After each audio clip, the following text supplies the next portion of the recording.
So friends, এই মুহূর্তে হয়েছে মন্দারমণি সানসিটি রিসর্টে এবং বিকেলে সমুদ্রের হাওয়া খেতে খেতে আমার মাথায় একটা জিনিস আসলো, যেটা হয়তো অনেকের মাথায় স্ট্রাইক করে না, আমার মাথায় মাত্র স্ট্রাইক করলো। সেটা হচ্ছে এই যে আমরা যে লাইনটা দেখতে পাচ্ছি, এই সমুদ্রের লাইনটা, এটা কতটা আমরা স্ট্রেট ওয়েতে দেখতে পারবো। যেহেতু আমাদের মানে পৃথিবী গোলাকার, তো হিসাব মতো আমরা একটা সার্টেন ডিস্টেন্সের পর থেকে আমরা কিন্তু কোনো বস্তু দেখতে পারবো না, যেহেতু আমাদের পৃথিবী গোলাকার।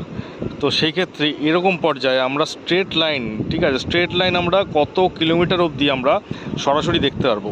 তো আমি তোমাদেরকে বলে দিচ্ছি, সরাসরি আমরা দেখতে পারবো কম বেশি 5 কিলোমিটারের মতো, ঠিক আছে। এই যে তোমরা দেখতে পাচ্ছ লাইনটা, তুমি ধরে নিতে পারো যে এখান থেকে আমি যেখানে বসে আছি, এখান থেকে ওই লাইন অবধি মোটামুটি কম বেশি 5 কিলোমিটার দূরত্ব আছে। এই লাইনের পর থেকে যদি কিছু থাকে সেটা দেখা যাবে না, কোনো জাহাজ থাকুক আর যাই থাকুক, তারপরে কিন্তু দেখা যাবে না। তোমরা যদি জেনে থাকো তাহলে অবশ্যই জানিও, আর না জেনে থাকলে একটা লাইক এবং চ্যানেলকে সাবস্ক্রাইব করে দিয়েছো। আরও ইনফরমেশন দেবো সমুদ্রের বিষয়ে।